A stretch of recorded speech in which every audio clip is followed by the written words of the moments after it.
question of the facade as a continuing exploration throughout the semester makes it fitting to sort of conclude the whole series with the work of Sauerbruch Hutton tonight.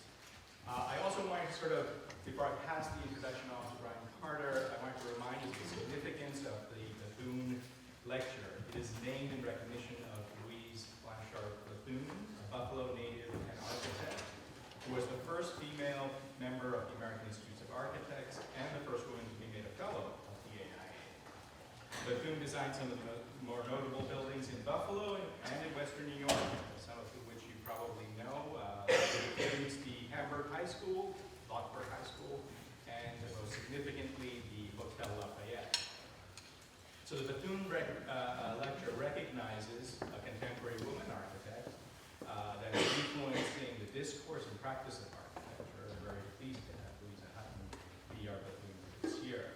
I'd also like to thank the Western New York AIA who sponsors this lecture, and Tim Ryder, who's here from the AIA. Thank you very much for the sponsorship. With that, let me pass it on to Brian Carter to introduce our speaker.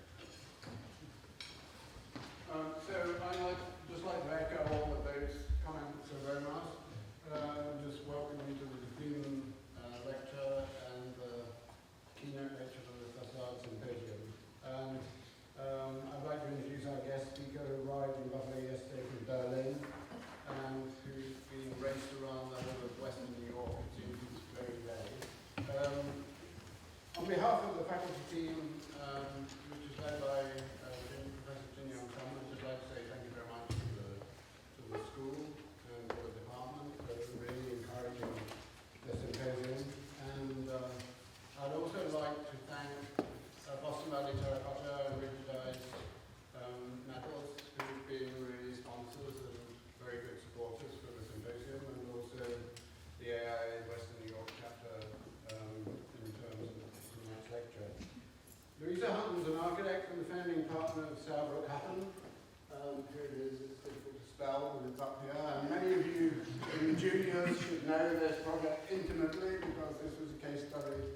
They have an office in Berlin which has 75 architects. Juniors in the room, please make a note. And for the rest of the audience here, the juniors are designing an architect's office for almost 70 people.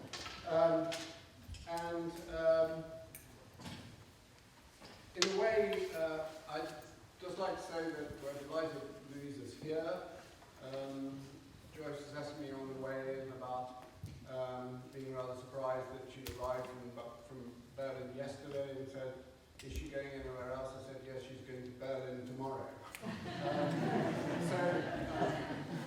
As many of you know, I'm very chauvinistic about these things, and I just wanted us to have the lectures here. So we're delighted that you've made the effort and the trip, and we very much would like to thank you for that, actually. Matthias Sauerbruch and Louisa Hutton founded their practice, which is, as I said, 75 architects on that Strasse, in 1985, I think. 89, okay, that's good. And since that time, they've won a whole series of awards for all kinds of buildings: civic buildings, workplace buildings, residential buildings, urban buildings, buildings in the country, and door handles. So Louisa has promised that she's going to give us a sort of summary of that work, but I really thought that in terms of that work, I looked in the dictionary about the definition of facades. And so in the dictionary, it says, facade is defined as face or front of a building, the outward appearance. However, as if to avoid defining facade as a paper-thin or cosmetic treatment, a condition that's consistently preoccupied architects, and I think particularly so now, where there's lots of discussion about architects' role being relegated to just the design of the facade, I was delighted that the dictionary also has a little bit of a note added on at the end. So in terms of saying not only the outside appearance, but it also added the footnote, a deceptive one. Which was marvellous, I thought, in terms of thinking about many of you are racing towards final reviews in the first week of May, and people are thinking about the facade, they're thinking about drawing elevations, they're thinking about what the appearance of the building is in lots and lots and lots more detail. So tonight is really helpful in terms of the timing, but also I think it's helpful because I would say the work of Sauerbruch Hutton has done really extraordinary work in terms of the development of facades, and I'm interested, and I think you all might find it interesting and helpful to see what's behind the facade. And so I want you to look at the facade, but I also want to encourage you to listen and hear the story about what's behind it, because these facades don't happen by magic or by some sort of cosmetic exercise at all. And particularly I would say in terms of Louise and Matthias's work, where just looking at their list of awards, it's extraordinary in terms of the designs, the Sustainable Architecture Awards, the awards for buildings like the Federal Environmental Agency in Germany, like the work they did on the museum in Munich. So there's a huge range of work there, and all have got really extraordinary facades which relate to the issue of the Symposium in terms of phenomenon, idea, and memory, identity and memory, but also I would say they're full of ideas behind the facade. And so I'm going to not rattle on any longer. I'm going to ask Louisa to tell us the stories behind the facade.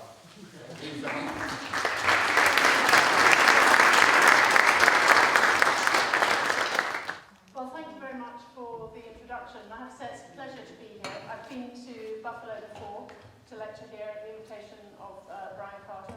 It's also a pleasure to see Jin Young again, who worked in our office 10 years ago.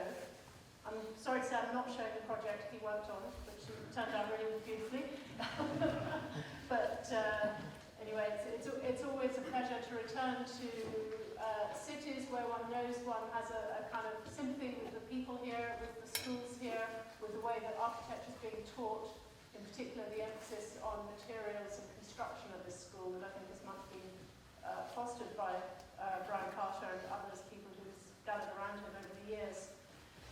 And also it's an honour to be asked to be a lecturer in the name of Louise Bethune, so I hope I live up to her lineage.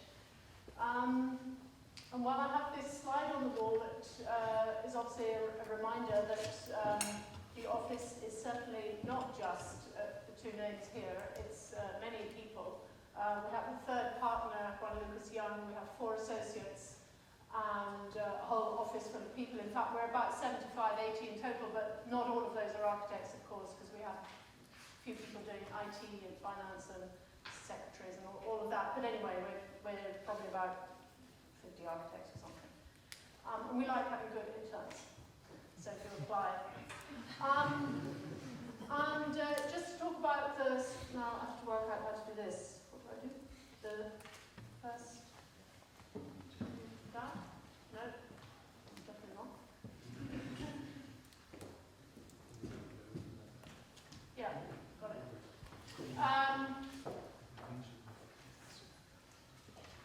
Yeah, perfect. Sorry, they were all in a line on mine. I hope the rest of the lecture is going to be alright. Anyways, I don't mind that it's probably changing. Basically, I have 5 themes. And of course I am going to talk about facades, but not only. And in fact, basically I'm talking about ideas as embodied in 7 or 8 projects, depending on how you count. And the ideas overlap. Many of the projects can be presented under many of these ideas, so to a degree it's relatively random which project I put under which idea.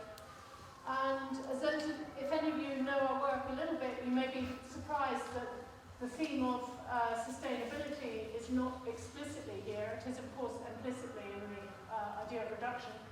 And nor is the theme of colour, but that's also, you'll get that as I go along. And I'm going to talk about the projects really from the genesis, the ideas that led to the genesis of the project, which are generally to do with the setting of the building and how it came to be the way it is. And I hope that you'll ask questions. So please don't be shy. Just ask whatever concerns you or interests you about the talk or a particular aspect of it, and I'll be really happy to answer either now or in later to those of you who may be coming for the dinner. So the first project is the GSW headquarters in Berlin, which was our first significant project. It's, as you can see, an office building for a housing association called GSW, completed in '99. And this project was a post-unification project, i.e. came about, the reason for it coming about was because of the unification in Berlin. And the wall, incidentally, used to run here, and this used to be a void. This used to be the so-called death strip, actually between the two walls that ran between here and here, this being the former West Berlin, the former East Berlin being just off the slide. And Berlin, as many cities, is a sort of a literal palimpsest of layers of history and ideas and memory. And the site of our project on this drawing from the 18th century will be here on this block. This is the mid-18th century extension of Friedrichstadt, called Southern Friedrichstadt. Here you can also see the medieval core of Berlin. If I jump to the 19th century, which is when Berlin expanded hugely, basically after the Franco-Prussian War of 1870, the period known as the Gründerzeit, or the founding time in German history. Berlin expanded the population expanded 8 times between about 1880 and 1910. And here you can see our site. So the plots from the 18th century have all become incredibly dense. And as you can see, our site is located at the intersection of a grid city from one king that had been overlaid with a short-lived idea of a radial one. Anyway, as you can see, the history of ideas is very legible from either a plan or an aerial photograph of the city. Here, the hugely changed condition of post-World War II, where this area of Berlin was bombed literally 95%. This, which was called Kochstrasse until recently, leading out to the west towards Potsdamer Platz out here, used to be the printing district of Berlin, a bit like Fleet Street in London. Post-war, there was a group of architects led by people like Giroux, also including the Smithsons, who entered the Hauptstadt Berlin, or the Capital City Berlin competition in 1957, who were full of ideas of how to make the most of what was there and not rebuild the city as it had been, but actually look to the future and work positively amongst the ruins. And the building to which we were the GSW as an extension, was very much born of this mindset in the late 50s. This building by Schraders and Schossberger, which was built speculatively as an office for printing works, which you can see were built. Sorry, I keep on getting these slides muddled up. Was built here to the rear. So it's a 16-story building on the former Kochstrasse, set back as the street was going to be widened. And here the building faced this time looking towards political East Berlin. What had happened, in fact, is that the building was conceived in the late 50s, finished in spring 1961. The wall went up in August 1961, so that totally changed the context. What had been the centre of Berlin suddenly changed into an edge of West Berlin and not the centre of West Berlin. So suddenly this whole situation changed. And here you can see, so that's the building we were to extend. This building was produced a few years later, still in West Berlin, another publishing house, Springer, whose nose was literally on where the wall came. And this building is incidentally clad in gold, so very provocative right on the wall. And the East responded, if you like, with a series of 4 double buildings on their side of the wall. And here you can see Alexanderplatz, the centre of East Berlin. So it's very much typical image from the Cold War, and we interpreted that as a kind of what we called the dialogue across the wall between these high-rise structures. And this drawing by Matthias shows the sort of overlay of the gridded city from the 17th century, you can see 17th to 18th century, you can see in plan, with areas and individual buildings like this little one from Mendelssohn stuck in the middle, that actually have ideas that are independent of the grid of the 18th century and the densification of the 19th century. And we very much wanted to work with the layers of history that we found on the site and not revert to the 19th century Berlin, which was very much the mindset for 17 years under the city architect, Dr. Hans Stimmen, who came into power just after we had won the competition, luckily not before, otherwise we wouldn't have won. And another drawing showing the same idea, which is that we knew that this area of the wall would be filled up with buildings, and we wanted to somehow create an extension to the building behind here with a high-rise that would relate to this story, if you like, that we called the dialogue across the wall, even though by the time we were building, the wall had disappeared. But it was somehow to continue the idea and not revert to a former state. And here you can see as well in plan that we aligned our building with this one. It's very much the same proportion and height. And that's also to do with the environmental aspects of having a short side facade and long east and west. And there you can see the gap between the two walls, just to get an idea of the scale of it. And here in the city, very much the same idea of the buildings relating to each other across this space. The plan of the building is actually incredibly narrow. It's 11 metres at the widest and 7 metres at the narrowest. Here's the existing 16-storey tower. There's a composition of two low-rises underneath the high-rise and a small so-called pillbox. I can't go into the whole story of the building, it would take too long.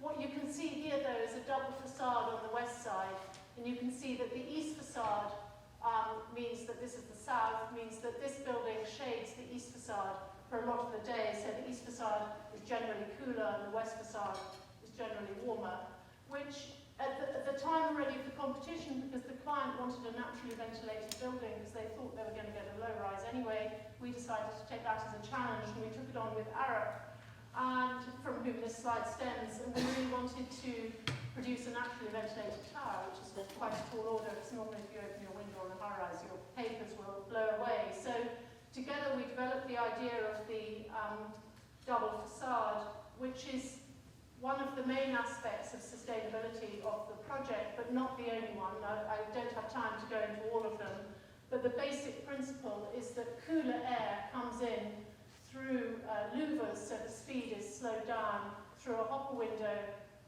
close to the ceiling, so the air comes in at low speed, close to the ceiling, sort of sticks to the ceiling because there aren't many projections, and then slowly comes down to the room where it warms up.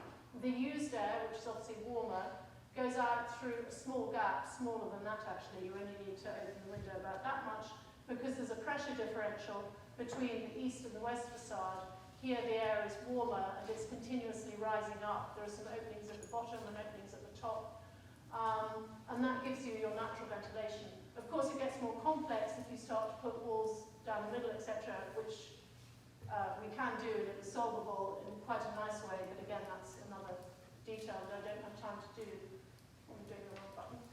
And the flying roof on the top helps drive the ventilation, because through what's known as the Venturi effect, which is the wind, which is coming generally from the west, splits at this point, and because this length is longer than this length, it has to speed up to join up with its other particle friend here, and then that draws the air up through the facade.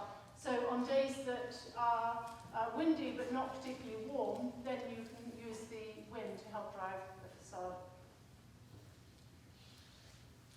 And on the east facade, we wanted to develop the aesthetic of the facades, obviously to work functionally, which we wanted them to do, but also to work in a way that told the story. So the east facade is, in any case, not as thick as the west one. It is actually triple lead, but much less thick, because we needed to put workspaces here, so it had to be high performance. And the east facade is porous, a bit like a skin, and you can see where the air is coming through. Here, we definitely wanted the pattern not to be continuously vertical, which would have looked too structural. And on the west facade, the skin is almost like fur. It's sort of three-dimensional, it's 1 meter deep, and you have these series of louvers which pivot and rotate to provide the sun shading, obviously. And from the inside, what's interesting is that we obviously wanted the inhabitants to control their own environment, so whether you're in an open plan or a small office, you can operate your shutters. Incidentally, we left the ceiling in exposed concrete with all the lighting and sprinklers and whatever set into slots so that the thermal mass of the building is greatly held by a lot of concrete. And in the end, so everybody can operate their own shutters, which are 18% perforated and 82% solid, which is incredible, because when you look through them through the room, you can look through them like a veil, and yet when you look like this or onto the facade from outside, they look solid. So in the winter, you'll get a picture, something like this, of a random selection of shutters, because most people would want the sun to come in. There's not too much glare and there's not much heat, so they enjoy the sun coming in. And in the summer, you get a picture like this. So in the end, it's a sort of dynamic urban painting that's showing how users are occupying the building.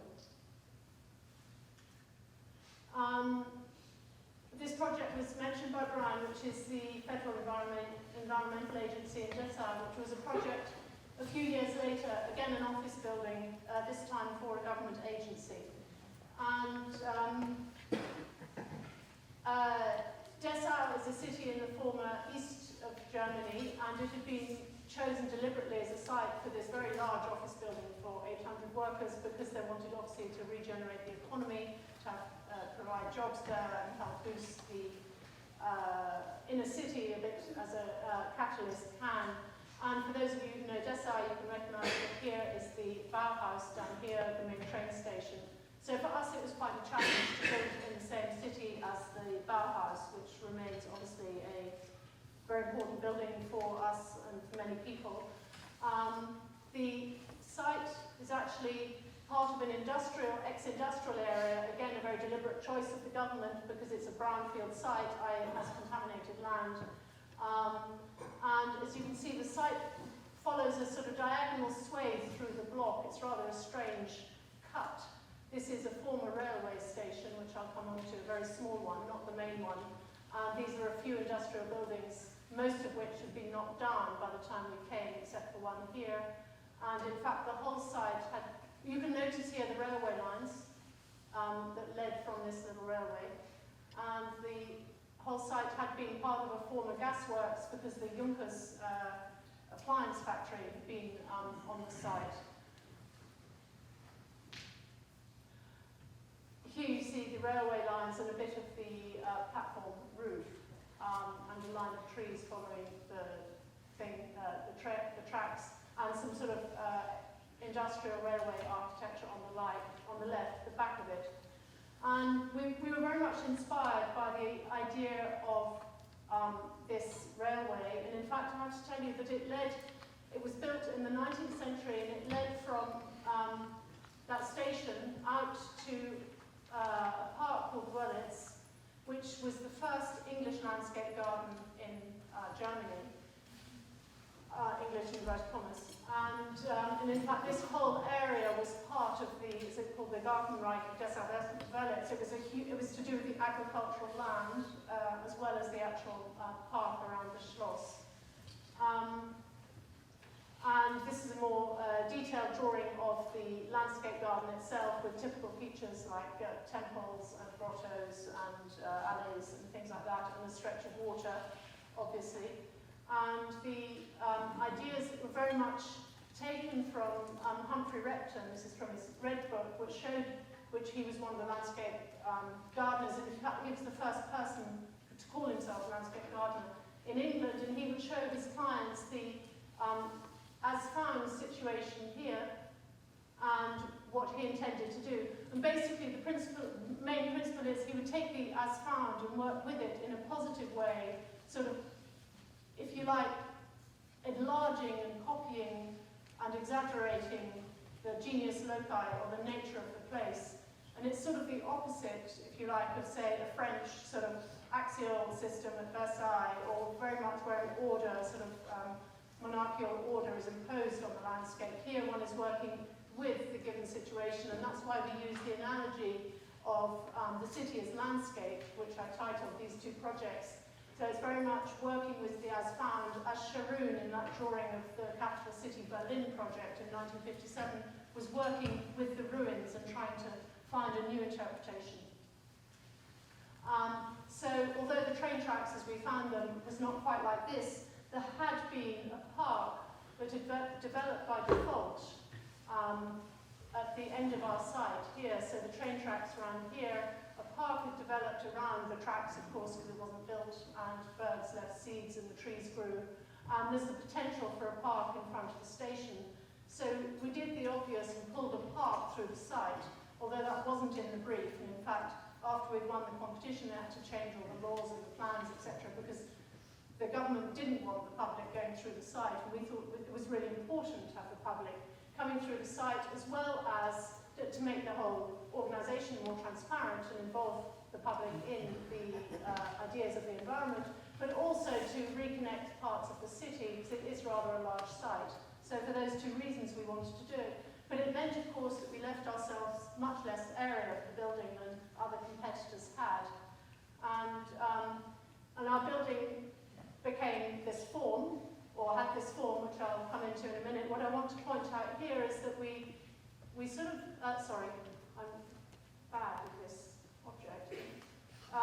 We latch on to there's an existing building here, and we build a building in between for the library, and then our sort of snake, which becomes the snake of offices, comes around the site. For us, it was very important to occupy this part of the site, because this is part of the Grunderzeit, Dessau, i.e. sort of Dessau from the 1870s onwards, late 19th century, that had one corner was missing. We wanted very much to make that more intact.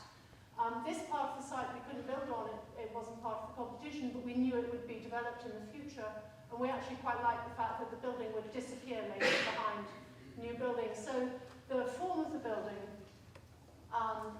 was, obviously became constrained, but nevertheless, I'll explain it in a couple of slides. This slide is to do with the simultaneity, if you like, of organic architecture, or the green architecture, the park, both outside and inside, and the built architecture, and trying to find a synergy between the two, i.e. we definitely wanted to take ideas of park and nature, this is after all the agency for the environment, into the foyer, which is the public part of the building, where anybody can go in, as well as into the very large atrium, which is where all the offices are located. And indeed the architecture, the building itself, becomes almost a part of the, in idea at least anyway, the natural environment following the park and having a sinuous form. The morphology of the project is very much developed from the necessity, first of all, of however many offices we needed for 800 people. In Germany, they like to have one office each. It was very difficult to get them into open plan areas. And 12.4 square meters each, and obviously the necessity of escape stairs every 35 meters or whatever. So then the obvious thing is to make a loop and put an atrium and control the environment and make a social space in the middle and half the distance. And then we wanted to have a public area, a public entrance where the auditorium and the foyer and the library and things like that could be accessed. And then we sort of, as if a piece of spaghetti gets cooked, we cooked that and then put it on the site, and you ended up with this shape, which you could say is quite weird, and of course it wasn't that easy. We had many different versions. But what I like about the final result is that in the end, when you put it on the site and when you look at it as a pedestrian, you don't see the whole building at once, and you can't. So basically the cranks help in terms of disguising the huge size of the building in this 19th century part of the city. Further, we use colour on the building to add distinction to each particular part, as well as continuity. And here the main idea is that there's a green side and a red side, or a side to do with the colours of nature and a side to do with mineral colours of the city. And in more detail, you have a sequence coming from the reds of the dark reds of the brick buildings of the industrial architecture, turning into purples and blues around the sky of the atrium and the pool in front of the restaurant, then turning into two families of greens, going into pinks and gradually into reds and ochres and oranges, and back to reds, going around the building. So it's in a way, for us it was a way of identifying various parts of the building and relating it spatially to what is around it, as well as creating continuity, so the colour changes always happen in a sort of threaded way over the changes in geometry of the building. So I'll just have a couple of slides going through this idea. So this is the little station and the platform and the entrance of the building, where the glass is coming down in the foyer, and you can see the reds and the purple reds turning into blues and slowly into the greens of the park by the time one comes around again. Here the blues going to greens, and now looking back towards the foyer entrance, coming towards the park around the corner.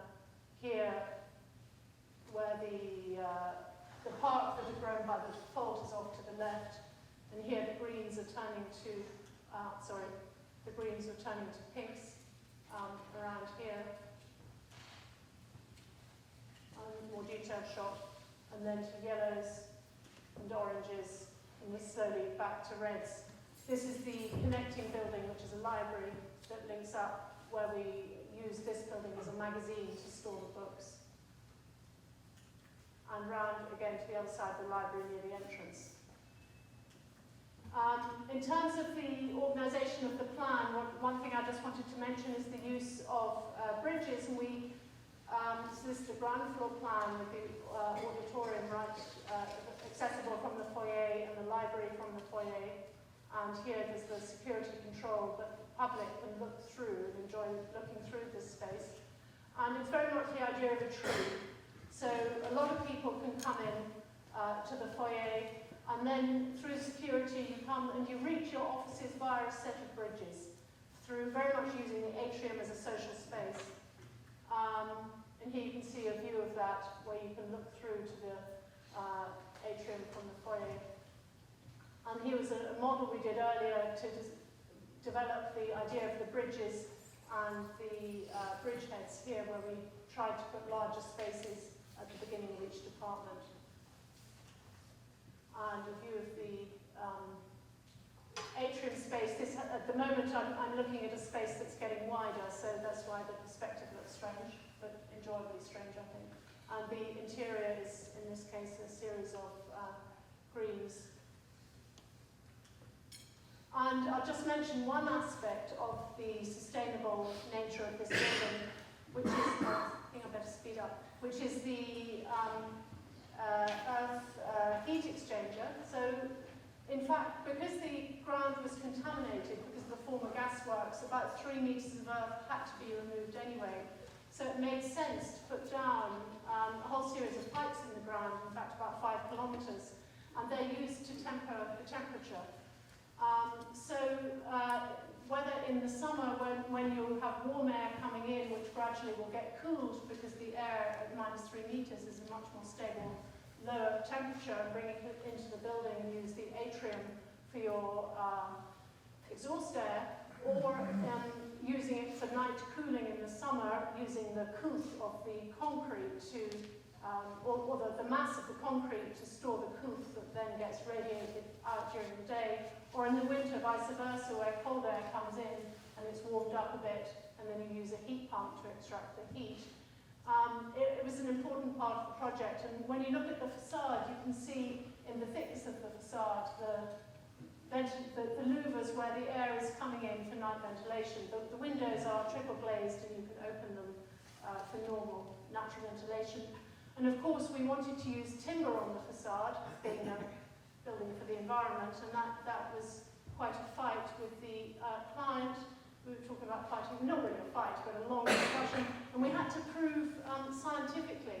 So obviously in architecture, a lot of things you can measure things, but you can't measure everything, but we had to somehow produce a measuring system to prove that on the social, cultural level, wood was so advanced to this cheap plaster facade with the attached insulation that they had to let it go, even though it's obviously a bit more, it's not as economical as the plaster facade. So we had to get somebody to do this bracket for us to prove why we needed timber. So it's just, Brian and I have been having conversations about clients during the day, but really you have to bring them along with you and find ways to let them agree with you.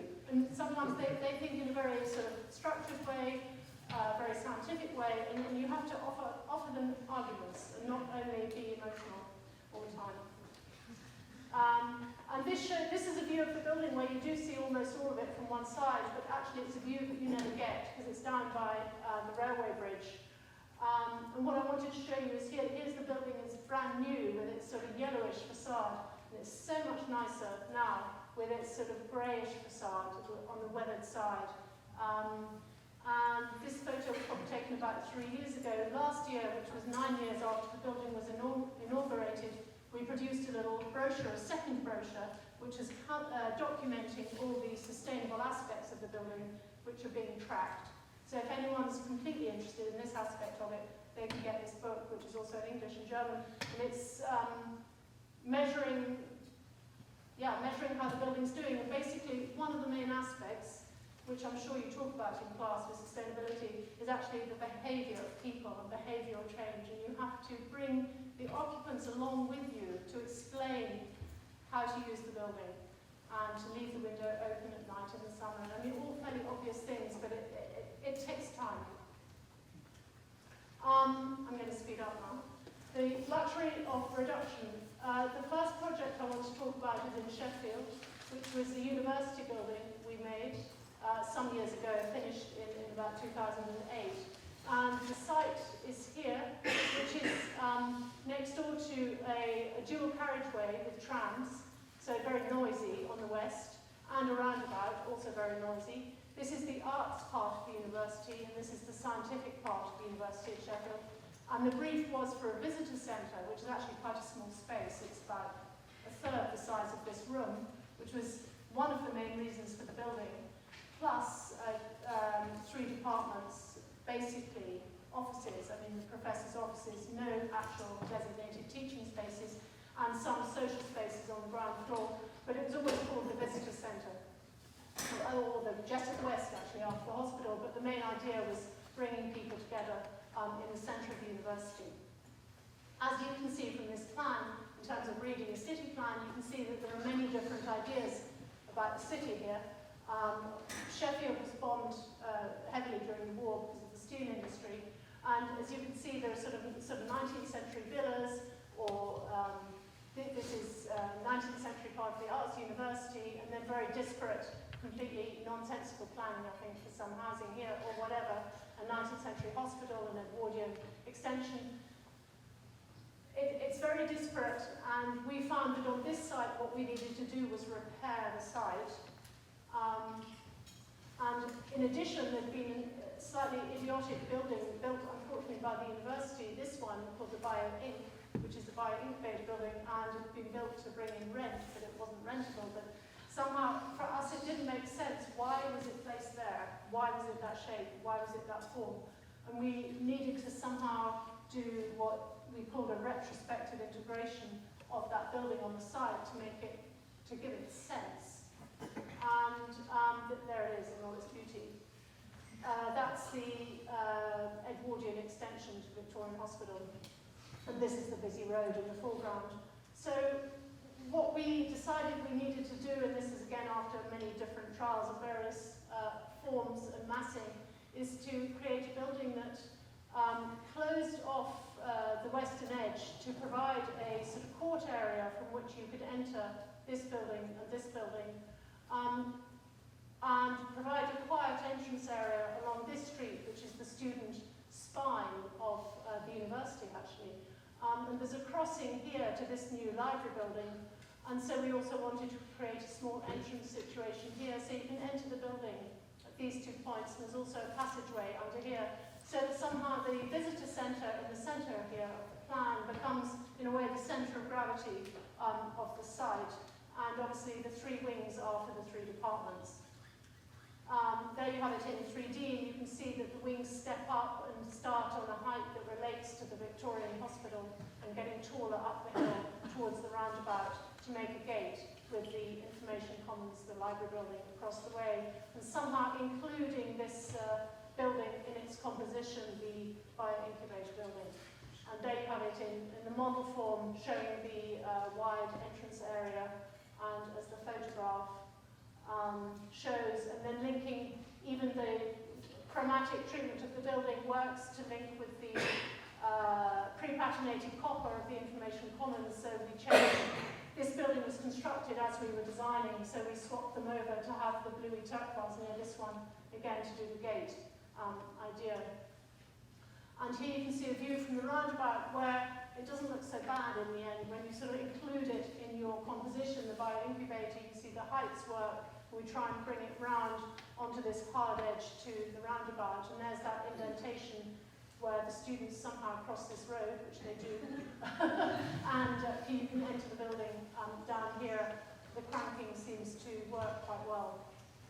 And again, up the hill, the building making a gateway with the information commons up to the roundabout.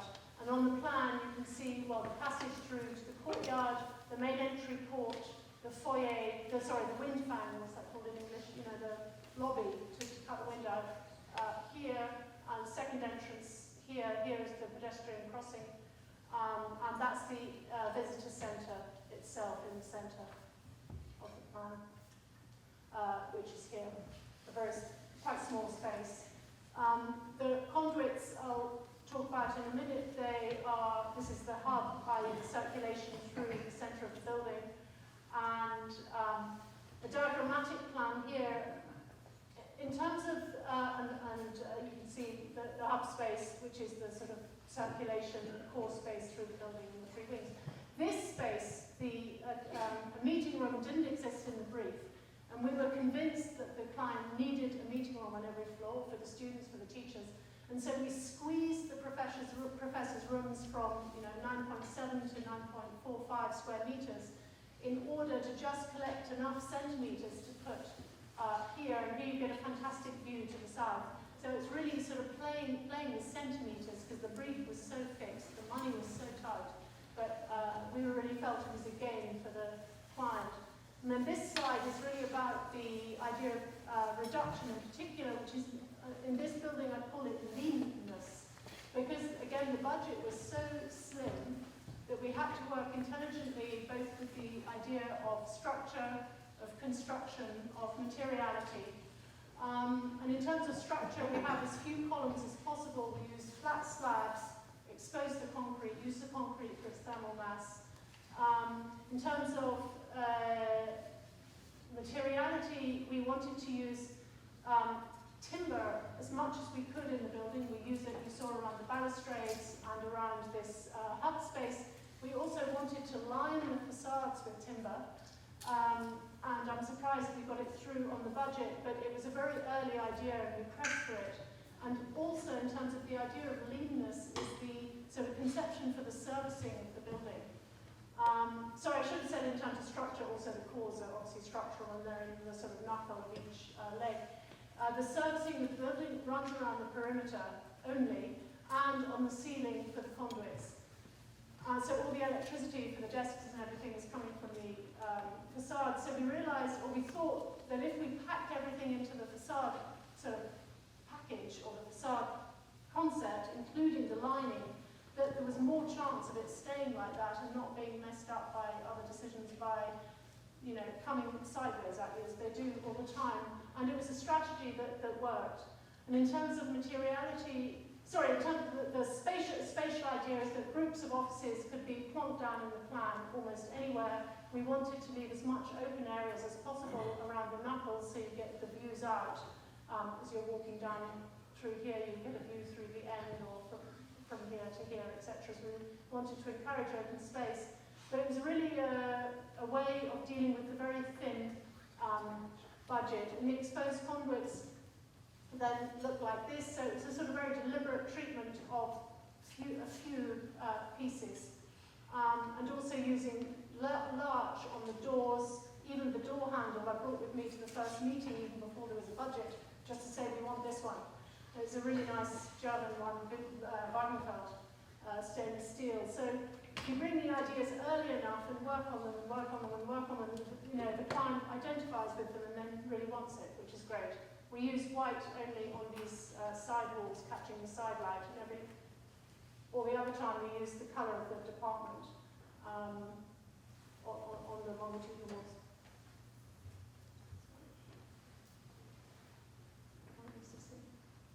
And here's the conduits coming through a little patch on the wall into the tiny professor's rooms, but big enough. And here the idea of large and the single colour for English, or whichever department this was.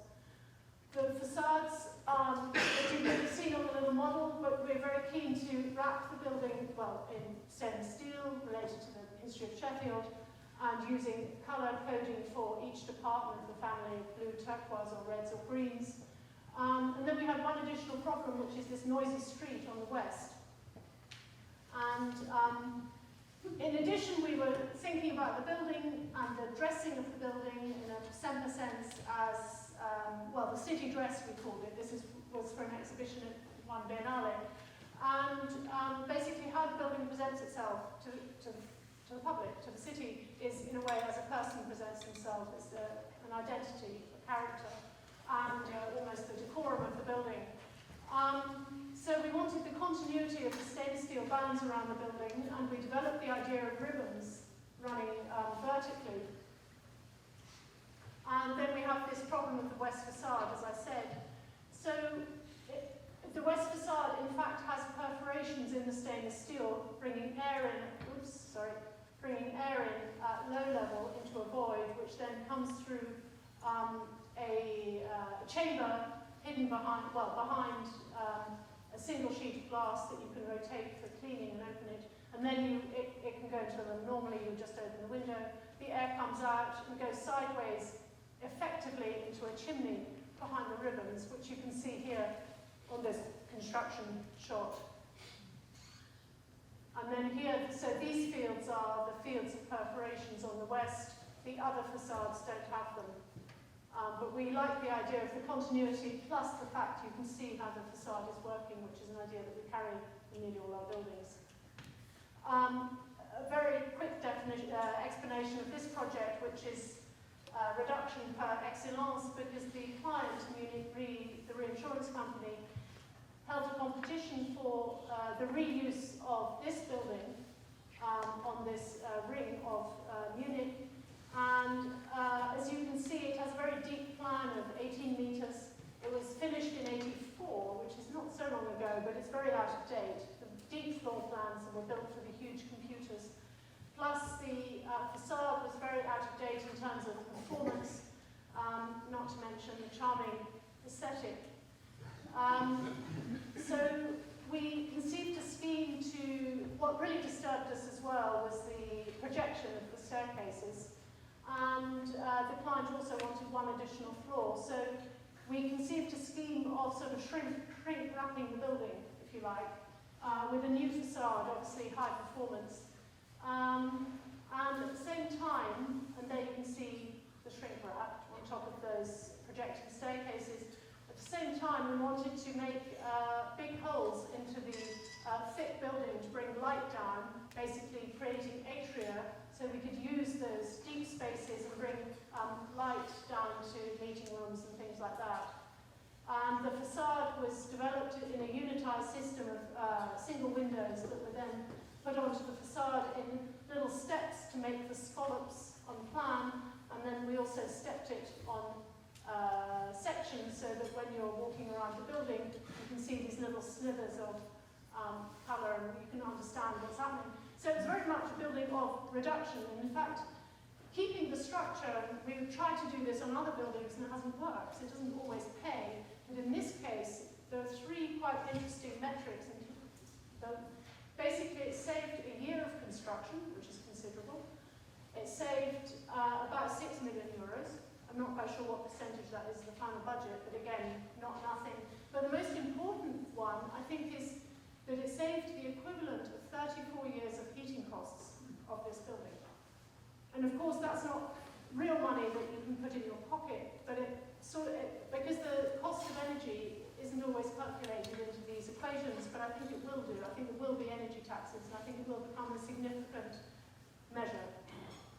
And here you can see also the idea of reduction is literally cutting the facade to create our scallops. Here you see the building against the dual carriageway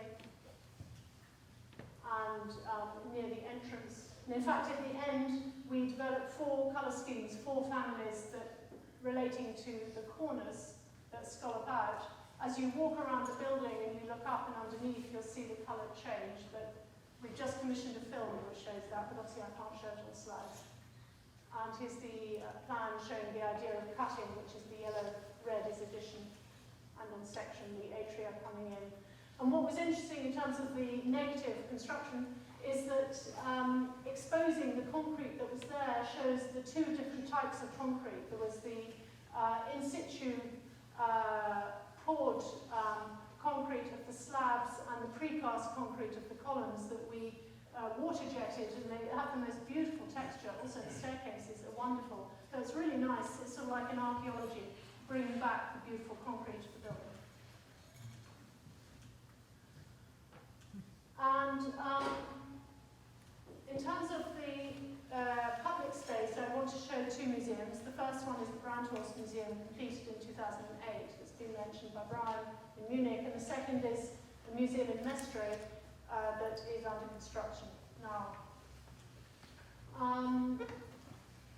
The Brandhorst Museum is a private collection that was collected by widow Annette Brandhorst, donated to the state of Bavaria on the condition that the state provided a building and the running costs, and the owners, by that time just one, because Annette Brandhorst had passed away, also gave a huge endowment. So it has a very big endowment, which is fantastic, and continuously buying art. The collection is mostly 20th century, mostly painting, so you sort of need mostly walls. It does have some sculpture, and it obviously has some video art, and this is maybe expanding sort of black box spaces. This is a view of the Outer Pinakothek, which is one of the first public museums ever, or the largest ever in the early 19th century, by King Ludwig I of Bavaria. And the original entrance to the museum was on the eastern elevation, the short elevation. Later it moved. This is a new building that I'll explain in the site plan. So this is the Outer Pinakothek. So that was the eastern elevation I just showed you. This is the long sides now. You can see a typical gallery plan.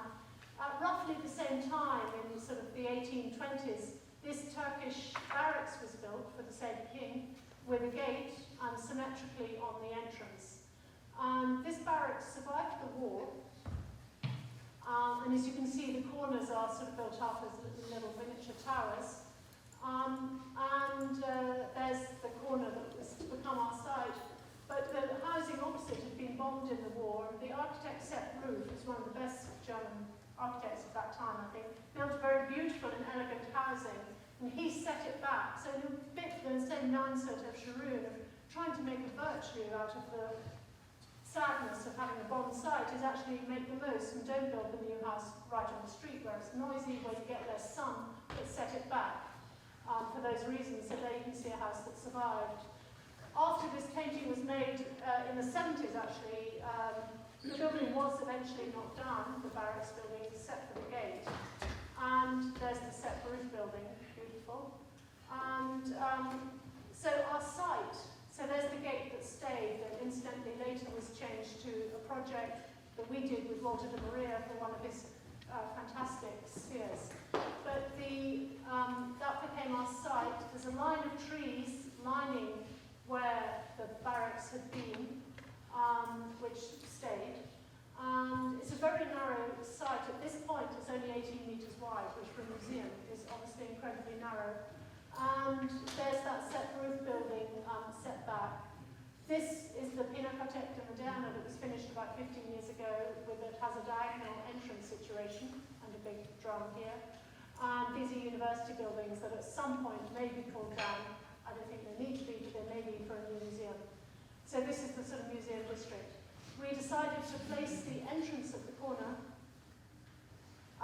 in what we call a sort of head building and have the foyer there and reinvigorate that part of the city called Schwabing.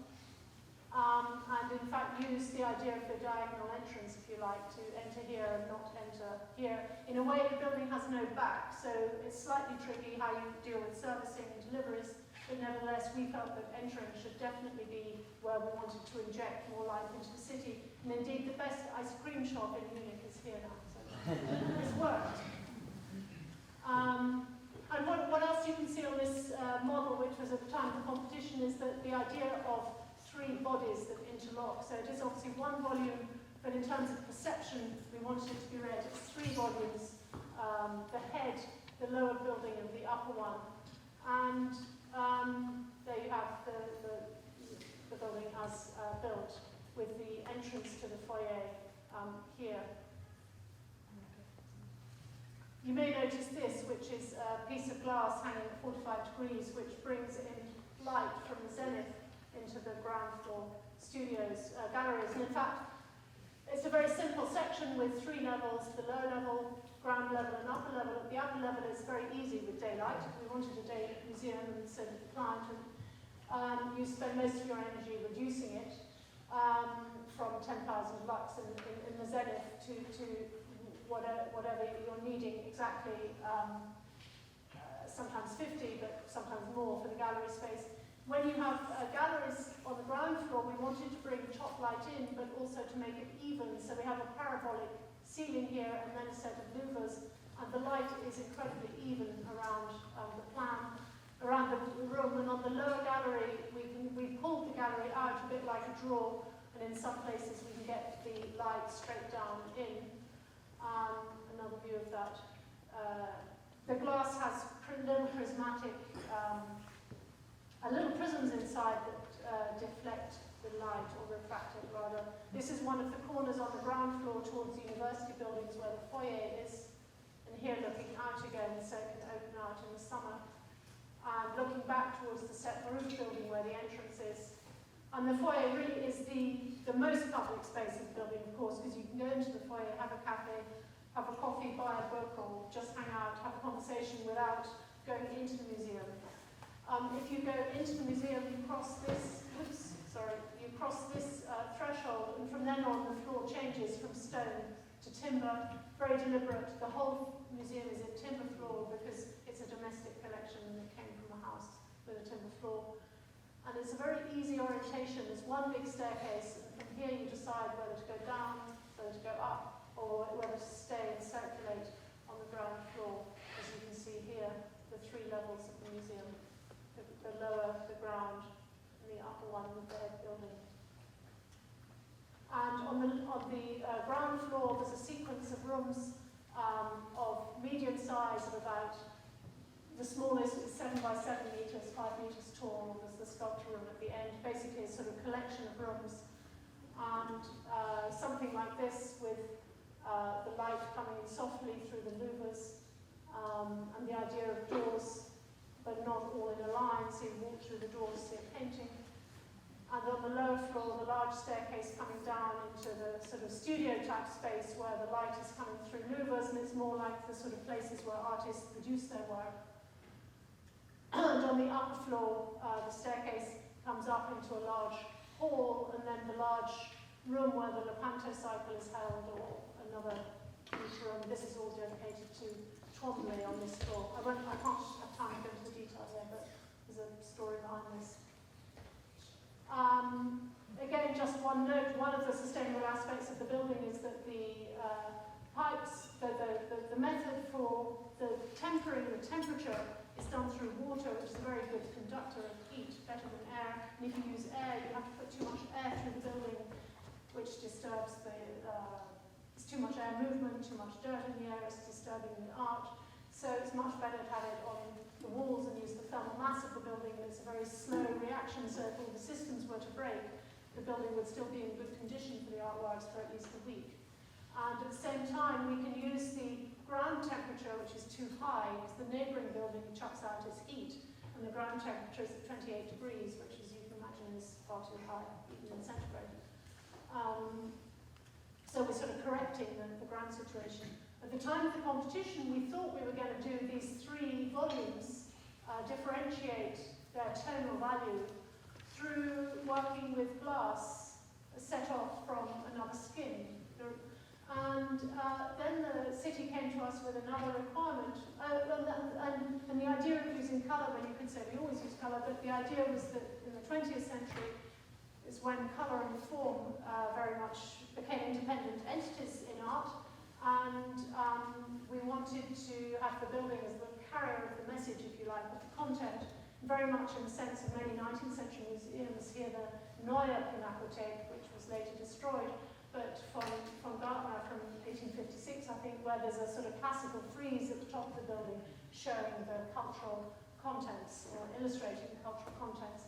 So the noise of the street was very important, because all the residents had had a space since the 1970s with no trees, no building. They wanted a quiet street, a quiet environment, I mean, not noisier, let's say. So the request was for a building that absorbed sound. It's quite difficult.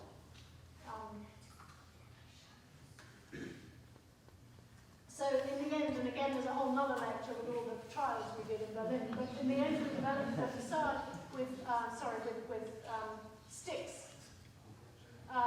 So they're ceramic sticks about 1 metre tall, less than 2 inches in square section, and use those as a carrier of colour, and they're all ceramic sticks. And they are, here you can see they're set off a bifolded rain screen, which is a metal plate, which has perforations in it and a soft material behind, which absorbs the sound, because the sound comes through the voids between the sticks. And here, after many trials, many iterations, months and months and months, we got to the final colour scheme of the 3 families, which were basically a pale family, a middle family, and a darker family. And the idea is that when you're far away from the building, the colours come together and you get a sort of mixed neutral tone, which is very much working on the principles of Chevreuil, who was a French chemist who worked for the Gobelin factories in Paris, and he discovered the laws of simultaneous contrast and optical mix, and we're very much using both of those characteristics. So from far away and from even further away than this, the pale part of the building appears a sort of sand colour, very similar to the plaster of neighbouring structures. And the closer you get, the more you can see the individual colours, as well as the rain screen behind when you look head on. And closer and closer you get to, it has quite weird sort of ice cream colours, in fact, things you would never choose, unless you wanted this overall effect of the mix. As I said, when you look head on, you very much look straight through the sticks, and you see the screen, which is also painted in 2 colours, different for each family. And when you look anamorphically or sideways at the building, which is very important, by the way, so when you're considering your facades, think of that. Obviously, the sticks blend together into a sort of blurred surface, which the closer you come, again, you see the individual sticks. And even closer you see the glazes, and the colour of the earth underneath is varying. There are 2 reds, a yellow and a white. So we very much work with the transparency of glazes on the different tonalities. And here are two images actually from Ola Kolamainen, who's an artist working from Berlin, a Finnish artist who I think has captured the best images of this building, because it's very much to do with a sort of corporeal perception as well as optical perception of walking around the building. And he developed this method just for this building. He's hardly done any other images that are similar to this, but I love them. They're also, as originals, they're about 3 meters by 2 meters, and they're big sort of corporeal pieces that somehow have some character of the building.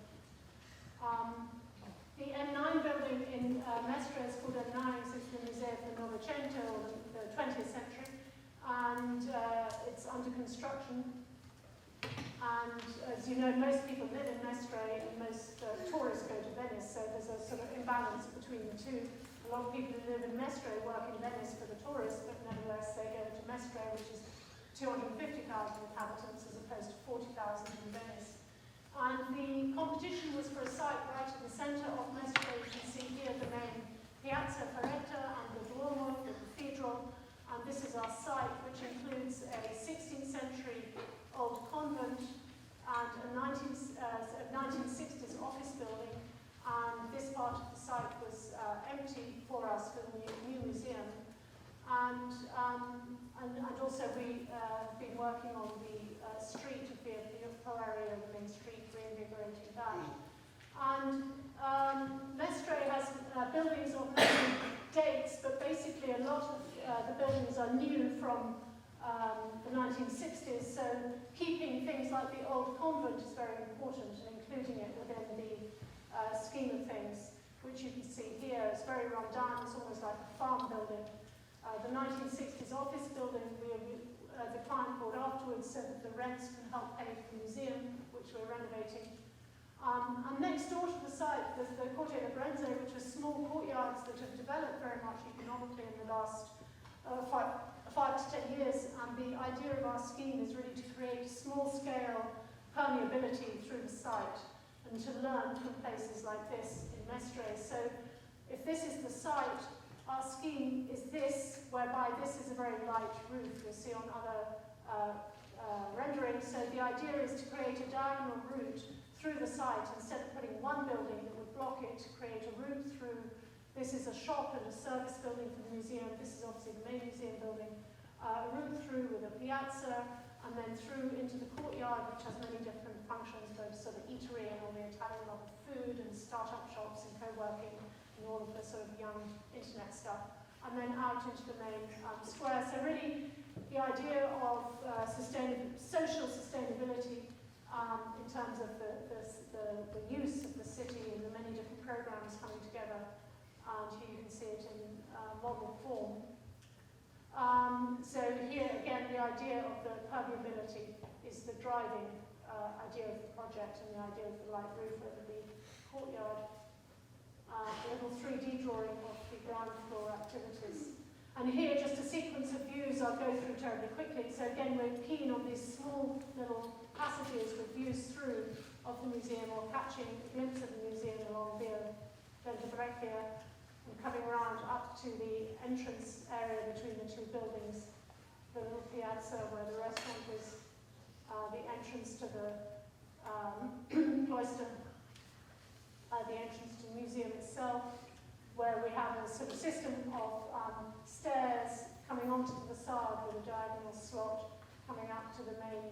There's 2 areas of black box for the museum itself, and then temporary exhibitions with daylight on the top of the building here, from where there's a platform from where you can look out over the city and understand the history of it, which is very much the theme of the museum, which is a museum for local people. It's really for the people of Mestre, for the people of the Veneto, to understand their own history as well as the history of Italy in the 20th century. And the colours of the ceramic we will take from the surrounding, or the chromatics from the surrounding context. This is a very fast chapter which is on dynamic perception. A little building we did in Paris, or just outside Paris, Boulogne-Billancourt, completed very recently. So this is the whole area where Renault used to have their factory. This is the Ile Sedan, where Pinot was going to do his big museum, which then went to Venice because the Parisians couldn't agree. It's on Ponte Dogana now in Venice. And of this whole trapezium area, the only original building that's left is this one, which is where the Renault brothers developed the factory, so it's very important. And this bridge is original, with a couple of bits of wall. And you will approach, our site is here, and you will approach it, or can approach it from this bridge.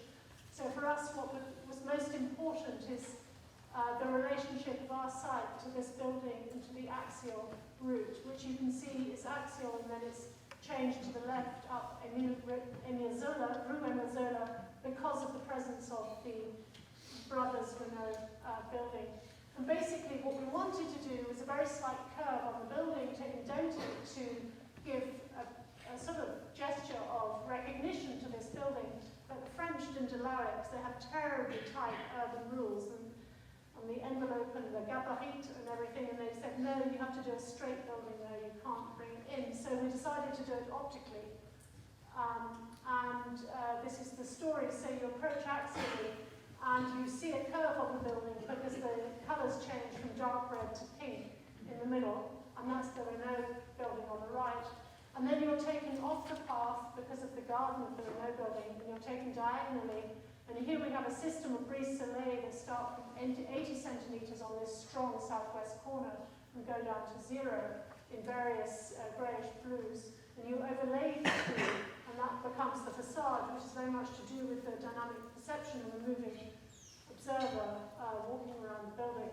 And this was a drawing we created to try and document that. In fact, the rear of the building is curved and soft and flat. It's going against some housing in a Catholic centre. And these photographs were taken just this spring, showing this in context with the Renault building.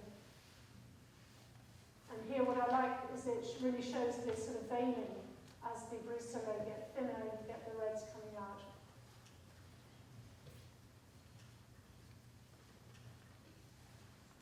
A little church we did in Cologne, again, this is a very fast, small project for evangelical, Protestant community on the suburb, one suburb in Cologne. Of course, Cologne is a very Catholic city in Germany, and it's actually the city of churches. It has beautiful churches by Rudolf Schwarz and others. And we won this competition a few years ago. The most beautiful thing on the site is the ring of trees, so it's sort of like a gift. Here you can see typical suburban two-storey houses with little gnomes in the garden. And the vicar's house here. And at the time of the competition, this was still existing, which was in Waschbeton, which is, concrete with stones in. I can't remember what it's called in English.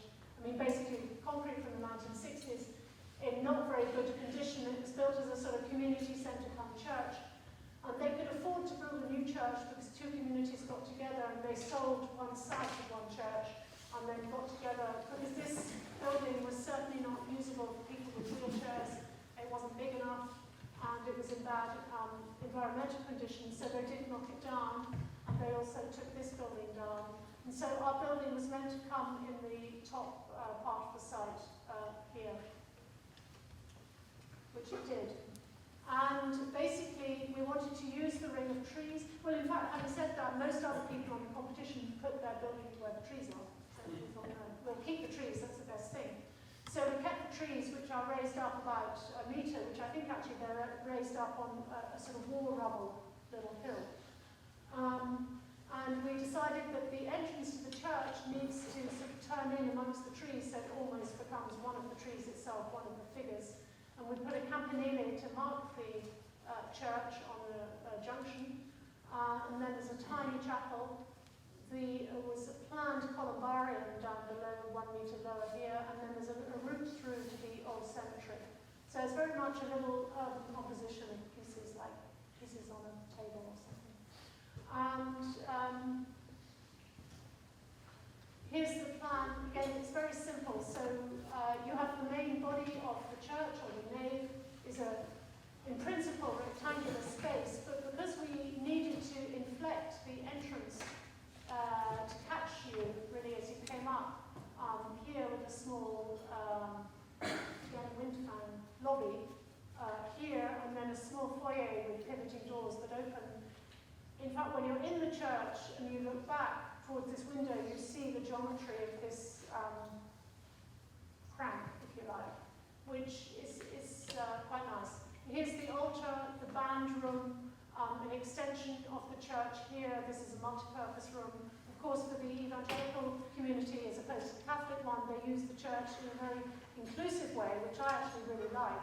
Catholics find it quite strange, but they use it for various meetings, they use it for group evenings, they use it for children's groups, they use it for parties, and obviously weddings and all sorts of church services. But I quite like this multi-use of the building, but it's a bit strange. I mean, when I used to go to church as a child, there was never a toilet in the church or a kitchen or whatever. But we have all that. So we have toilets here, kitchen here, only out onto the garden, various group rooms, a kids' room, and then the sacristy and the normal things that you have in a church. But anyway, to begin with, we find it quite strange as architects. You think, oh wow, we're going to design a sacred space.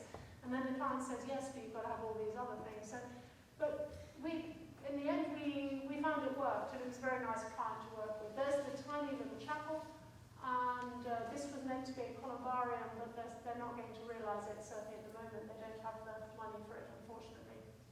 And there's a section, so what we did, again, absolute negative budget almost here. So we won the competition with a concrete church, but we realised there was no budget, so we turned to timber. And the construction of the church is all in timber. So these are all sort of timber portal frames, about 3 inches thick, about that wide, going about every 2'6" around the building. And then there's a little tribune which forms underneath the space of the foyer, and up here is the equivalent of the rose window facing, in fact, what would be east, but it's not east in this case because of the site. And there's a top light in front of the altar, and the organ is behind a screen that we made. And as you can see the rhythm of the structure. It's all terribly simple. And the facade is also timber. Everything else, the chapel is timber, the campanile is timber.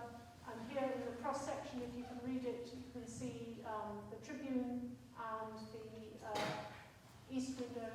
And also the scale, the relationship of this volume, which is slightly taller than the height of 2 stories, but not taller than the ridge.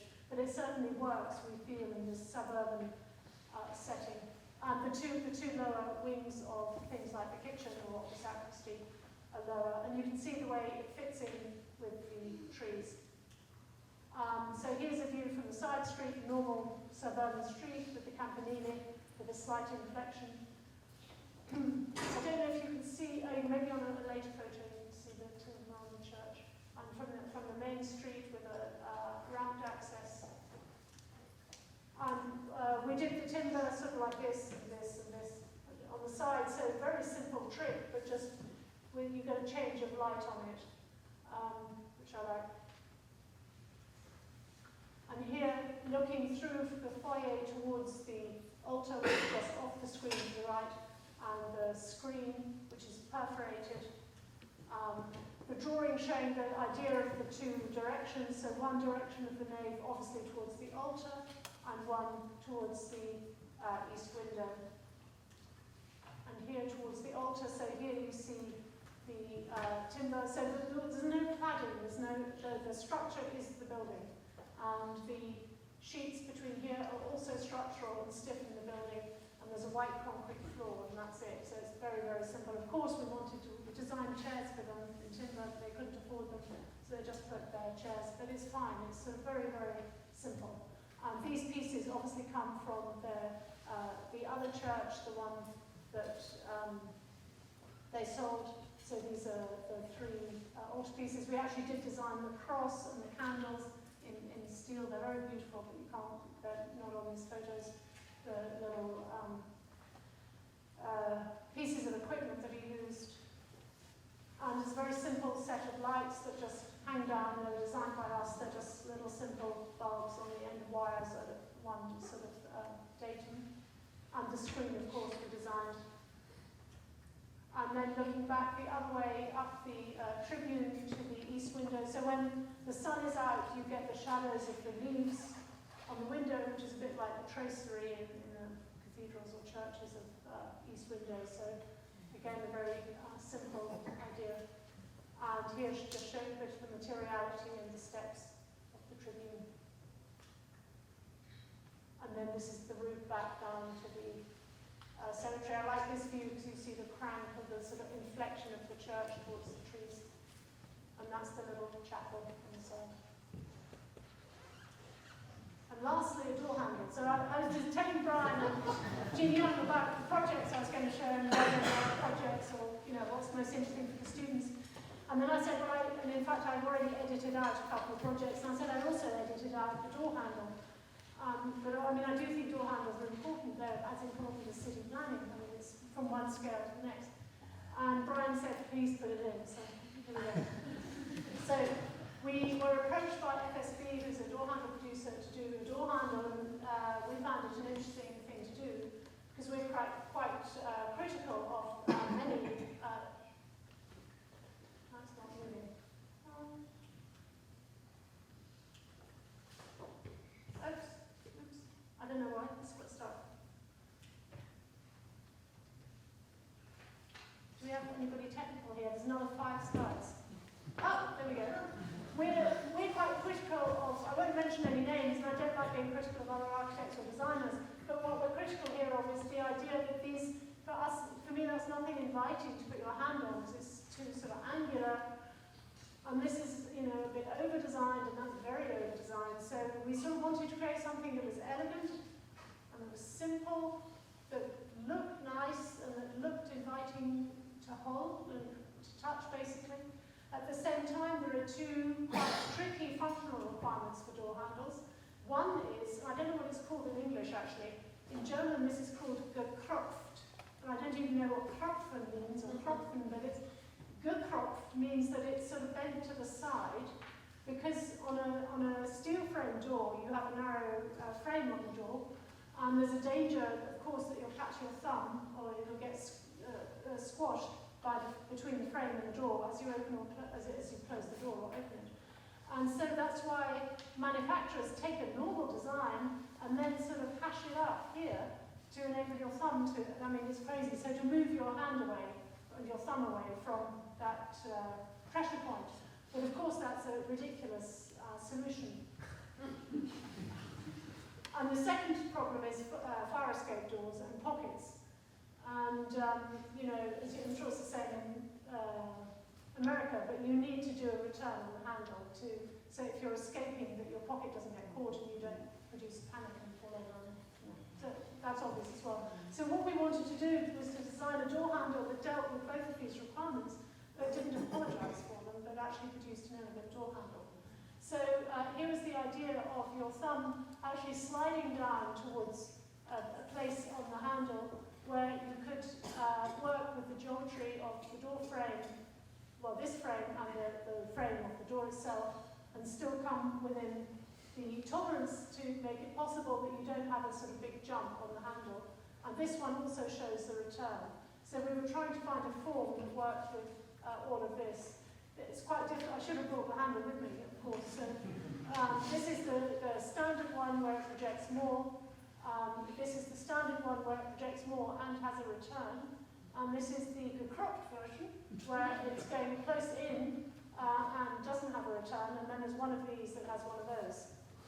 So that's the family. And in fact, we've since done a new one, because we just built a building for a residential building near our office for some colleagues and for ourselves to live in, actually. It's a sort of group project, co-ownership project. And we needed a taller handle to work for big sliding doors. So which is the nicest one, actually. It's really tall. It looks like a rabbit's ear, but it's down.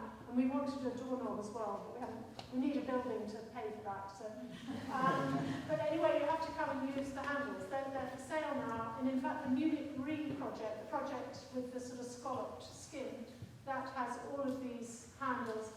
I don't know if they're on the doors. They're certainly on all the windows. So as an architect, it's really enjoyable to design a product like this that then can be used on your buildings and hopefully on other people's buildings as well. And that is the end of the talk. So please ask your questions.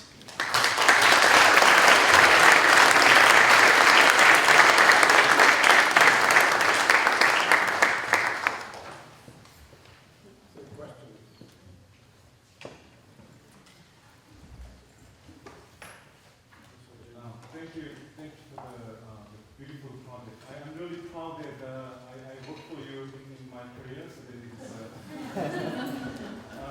I think that the Sauerbruch Hutton works sometimes misunderstood as only surface color and facade. But in a way that today, I kind of once again I learned that the facade deeply supported by kind of urban dynamics and also kind of sustainable kind of strategies and functions. So that it's a really amazing to see all those works. I have two questions. One is your use of colors is evolving. If it is evolving, in which direction is it changing? I mean, how do you recall the GSW project versus Bradenhurst?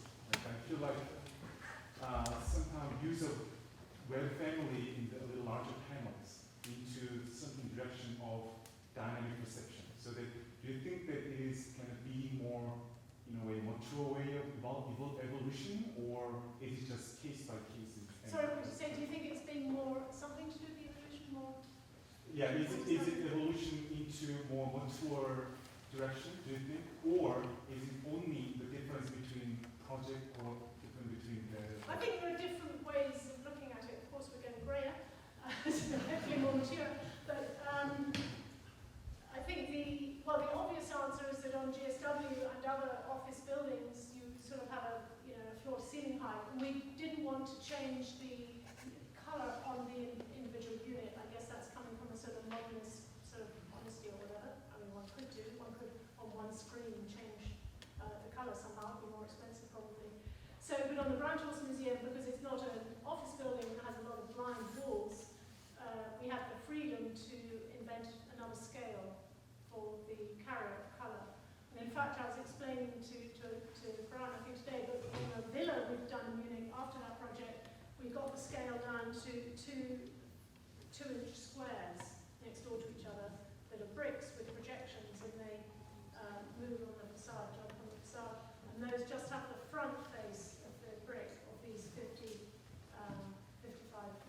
square projections glazed, which means that when you're looking sideways, which is most of the time, even if you look straight on, you see what you're looking sideways, you get a really nice mixture of a bit of colour on the front, which in this case is not shiny, it's quite matte, with the materiality and colour of the brick. So in that case, we went even smaller. But in fact, you can't get hugely far away from that building. So on the GSW, you can see it from across the city, and it'll blur into this sort of family of reds. But obviously, as you come close up, it's large. But so it's a continuing exploration of perception and distance, and many of these aspects. But I think the idea of dynamic perception. In fact, even on the building we finished before GSW was the Photonic Centre in Berlin, which is the sort of needle-shaped laboratories. And there, again, we were very aware of the sort of corporeal involvement or bodily involvement as you walk around the building and you see it not head-on but sideways, and how the colours mold into each other. In that building we used, the whole spectrum, because it's a building for research into light. But again, the unit size was large. I think using a small unit size is quite interesting, the carrier of colour, because then you can get more sort of melding of the colours, and maybe a bit more suggestivity, or sort of tempting the eye, or sort of engaging the observer, getting people involved in the building, or getting to love the building.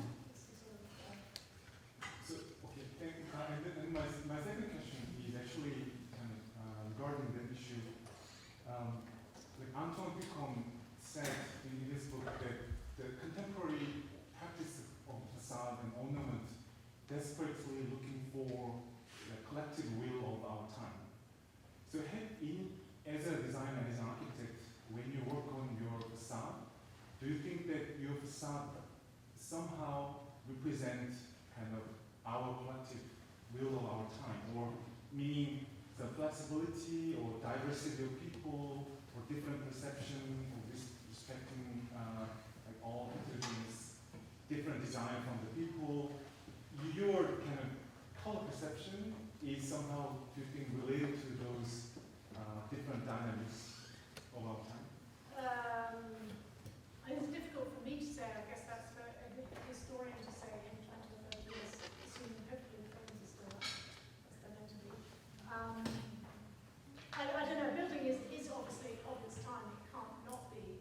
And we often get asked about the fading of colours and things, which certainly won't happen in ceramic because it's bound into the surface behind the glass, that's behind the glaze surface. So it won't fade. On the photonic centre, where we use paint on the inside on the columns, the pink is already fading, of course, because it's an artificial colour.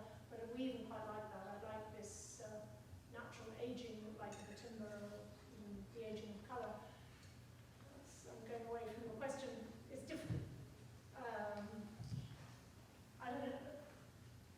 I presume it does incorporate the zeitgeist in general. I can't really answer it. So, other questions? Oh, come on. Are you want to sleep?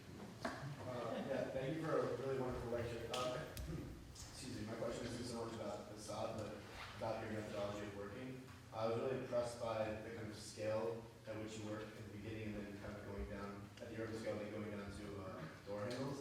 And I was wondering if this kind of linear resolution of working is, as you presented, is kind of the way that you design, or is this, are the door handles that detailed? Is that part of the design from the beginning, from the onset? No, of course. I mean, of course, it kind of looks more easy and linear in a lecture. If you're in our office, like Jin Young Song, you know, the kind of mess and the kind of pain and the whatever toil of designing that takes ages and it's very iterative. But we do. I don't know. I mean, we are trying to design bits of furniture and lamps. It takes a long time even to design a chair. Actually, it takes more than a year. It's very complex. What was your question? I'm still answering it. If it's, I mean, it's not really a linear process. It's sort of iterative. And of course, one does start on the city scale, and then you do get, so you do change. Yeah, that's right. That's more or less linear. But we don't start with the door handle on the big building. It would be nice to. Mike Gold used to run the unit at the AA, which was a brilliant unit. He started from a piece of furniture, no, in a room. And then students had to draw the piece of furniture in 1 week with a very beautiful drawing. And then the next week, I think they could design the window or something. And then they just did a drawing that had the furniture and the window, and obviously a person. And it was, I think, a brilliant program. And Mike Gold, this guy, he did it for years and years and years. Wasn't Annette one? She? No. Anyway, some very good architects came out of this, and I think it's a valid way of looking at things, and you remember the scale of things, and then they ended up with a building, and then maybe a bit of a city or something, but it's a nice way to think of things. Yeah, just I thank you very much for a thoughtful lecture. I was a little curious about also your partnership, and I think the way you were describing your practice, what was intriguing to me about the English garden is very much how you're also describing buildings, the moving body and how compositions emerge and disappear and reemerge. And I wonder the German side of your practice as to whether Matthias describes the buildings in a similar way. Well, you have to go to one of his lectures. But I mean, I think he does in general. He was educated. He did most of his study in Berlin, and then he thought he has to go a bit further and do something else. So he came to London for a year with one scholarship, and then he got another scholarship, which meant he could do the 2 years at the AA for the diploma. So we studied together at the AA, and he saw lots of English landscape gardens then at the same time, we saw them together. And then he stayed for 9 years in England. So his perception and view on things is in a way also quite Anglo-Saxon. So I don't think that he sees, I mean, of course we're two individuals as well as a couple, but I don't think there's a huge difference in that sense. I tend to be more focused on detail. He tends to see things more conceptually in the whole, so maybe that's why it works. But I think the way, he doesn't see things only in the German way, and I don't see things only in the English way, but they have the advantage in the way both cultures do. Any other questions? Yes. In your federal environmental agency in the South, you talked a lot about the genius loci, the nature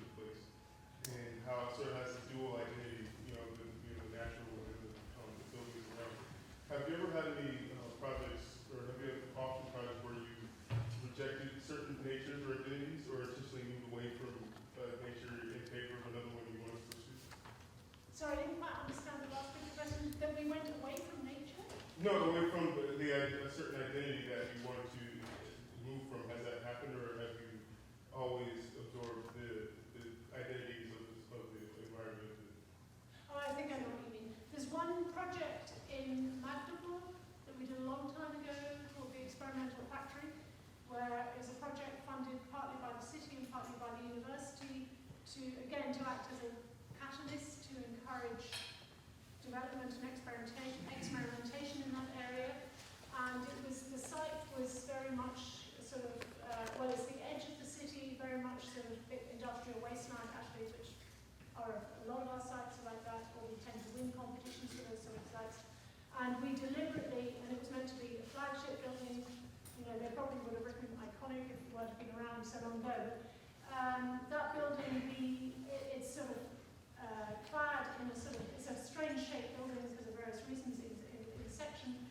It's like an extrusion, funny section with 5 stories of offices and labs and then a big production hall. And we put a big blanket over the whole lot, blanket in conceptual terms of corrugated metal, and it's painted in stripes of silver, orange, and pink, quite wide stripes. So it's kind of very, that idea is not taken from the surroundings literally, but it's to act as a contrast, therefore it does work with surroundings in my view, but also to so that one notices it. And that was very deliberate. And in fact, one person who works there apparently is very proud of it, and you can see it from the plane because he tells his colleagues that's where I'm doing my experiments. But I mean, you know, you can't do that everywhere, and you certainly can't do it in most city centres, or you wouldn't want to do it in city centres. But that was a deliberate move. And is that what your question meant? Yeah. Kind of the back. When you talk about repairing the site, could you explain further the importance of future development and proximity? Right, well in fact with Sheffield, for example, I spoke of repair, and what I meant by that, which I didn't really explain, was that because the site sort of bled out onto the roundabout, it bled out onto the Western Road, it bled out onto this pedestrian street, and that awful building had no kind of reason for being there. So what we wanted to do was try and make a sort of, first of all, in terms of repair is more like trying to define what's different between the street space and the courtyard space, or what's where the cars are, and where the public is, and where it's semi-public or semi-private, where the university students would go. So literally just very basic spatial definition in terms of repairing the urban fabric, so you know what's the street and you know what's inside the courtyard.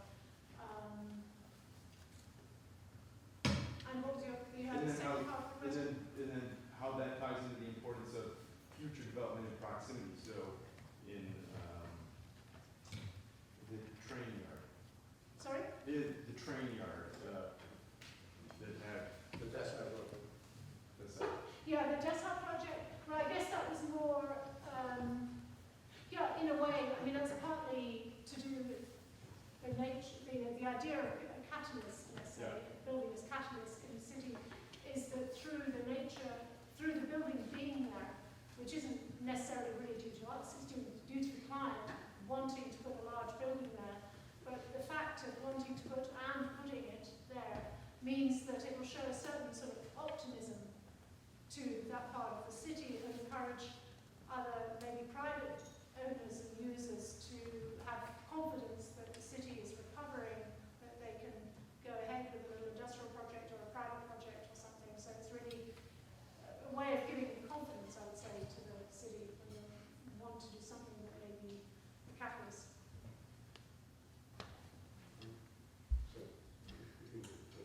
I have a last question. Except Chris.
to argue from first principles, which you can do sometimes in Germany, you can do sometimes in England, and I'm sure in other countries, really go into depth about the reason of why you're doing something and get behind their reason for doing something and get their authorities to realize that the rule is a relatively random interpretation of one desire that could be met by another solution. So that sometimes, for example, in fire engineering, you often try and argue on those sort of principles of what solution that you think is more appropriate. So what other countries? In England, we've only built one large. No, we built Sheffield building, and there's one other building that's just being completed, more or less as I speak, opposite the Old Bailey in London, North Village. And our experience there is completely different because it's within the city of London, so the jurisdiction of the city of London. They're so keen on development and so keen on financial institutions to keep London as a world financial centre, etc. But they do have very strict rules, particularly to do with the view corridors to St Paul's and things. But in fact, I was on CAPE, which is the Commission of Architecture and Built Environment. I was a commissioner for about 4 years in the 90s, so I sort of know the system there, but from the other side of the fence as a commissioner, so it was a bit strange being suddenly presenting. But basically, in that case, I respected and knew the person I was presenting to, and with a good argument, luckily, hopefully people understand your point of view and go with it, but in the end, it all depends on the people. Okay, so Chris, I'm feeling very guilty here.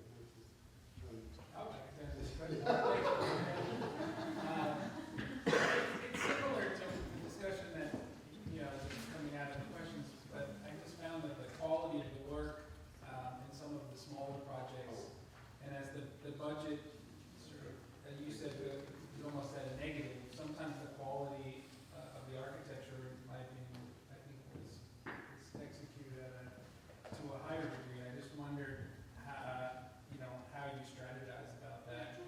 There were two examples. The church was one, where the building ultimately was the structure, thus there was no potential for it to be edited.